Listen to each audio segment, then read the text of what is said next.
Associate ডাকা ধর্মঘট চলছে 12 ঘন্টার এই ধর্মঘট। কোচবিহারে বন্ধ রয়েছে দোকানপাট, বাজার।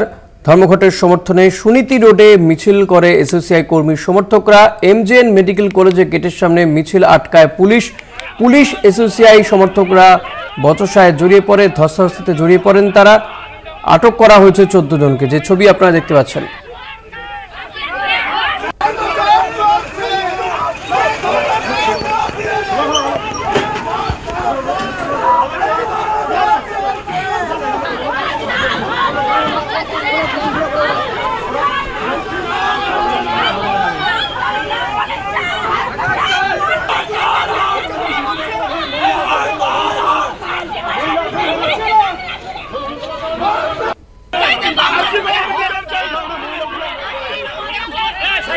আজিকর কাণ্ডে এসোসিয়েট ডাকা 12 ঘন্টার ধর্মঘটের সমর্থনে কোচবিহারের সুনীতি রোডে সেখানে বিক্ষোভ কর্মী সমর্থকদের।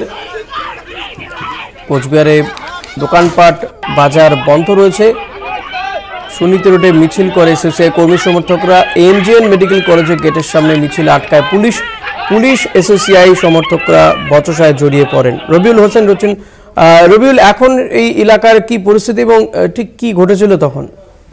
দেখো, তোমাকে জানিয়ে রাখি, এসিসি যে আজিকর কাণ্ডে 12 ঘন্টা বাংলা বন্ধের ডাক দিয়েছিল, সেই বাংলা বন্ধকে কেন্দ্র করে কিন্তু সকাল থেকে এসিসি কর্মী সমর্থকদের সঙ্গে পুলিশের দফায় ধস্তাধস্তি এবং উত্তেজনা বাধে। এসিসি কর্মীরা তারা কিন্তু গাড়ির চাকা বন্ধ এবং অফিস বন্ধ থাকবে এই দাবিতে মিছিল করতে গেলে পুলিশ তাদের পথ আটকায় এবং সেখানে পুলিশের সঙ্গে ধস্তাধস্তি বাজে এবং পরবর্তীতে পুলিশ কিন্তু বিক্ষোভকারীদেরকে তাদের হেফাজতে নিয়ে নেয়, তারা আটক করে।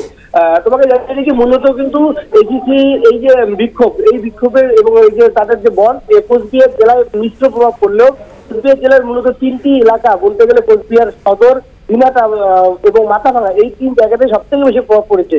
এবং তোমাকে আরো জানিয়ে রাখি, সকাল 10টা পর্যন্ত কোচবিহার জেলা পুলিশ সুপার দ্যুতিমান ভট্টাচার্যের দেওয়া আপডেট অনুযায়ী সকাল 10টা পর্যন্ত কিন্তু এই বন্ধ সমর্থনকারীদের সঙ্গে পুলিশের যে ধস্তাধস্তি হয়েছে, সেই ঘটনার পরিপ্রেক্ষিতে মোট 73 জন বন্ধ সমর্থনকারীকে পুলিশ কিন্তু আটক করেছে। এবং তার মধ্যে তোমাকে জানিয়ে রাখি, সব থেকে বেশি সংখ্যক বন্ধ সমর্থনকারী যারা রয়েছেন তারা কিন্তু দিনাটা থেকে মোট 25 জন বন্ধ সমর্থনকারীকে আটক করা হয়েছে।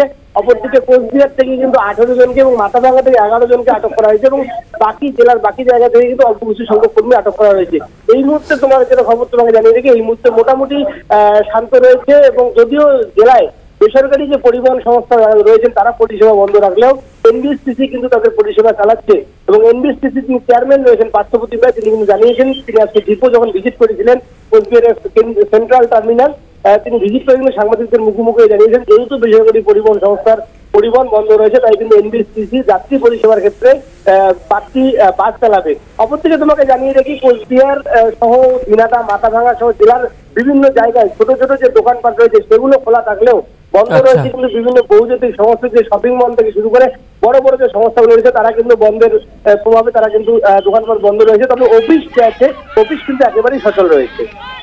ধন্যবাদ রবিউল। কথা বলছিলাম প্রতিনিধি রবিউল হোসেনের সঙ্গে। কোচবিহারের বিভিন্ন জায়গায়, মাথাভাঙা সহ বিভিন্ন জায়গাতে কিন্তু বেশ ভালোই প্রভাব পড়েছে, যেমনটা জানালেন আমাদের প্রতিনিধি। দোকানপাট কিছু খোলা রয়েছে, তবে বড় বড় শপিং মল সহ বিভিন্ন জায়গা বন্ধ রয়েছে। যান চলাচল, সরকারি বাস চলছে, রাস্তায় পুলিশ রয়েছে এই বাঁধকে প্রতিহত করতে। তবে কোথাও বাঁধ সমর্থনকারীদের সঙ্গে পুলিশের বচসা, ধস্তাধস্তি ঘটনা ঘটছে।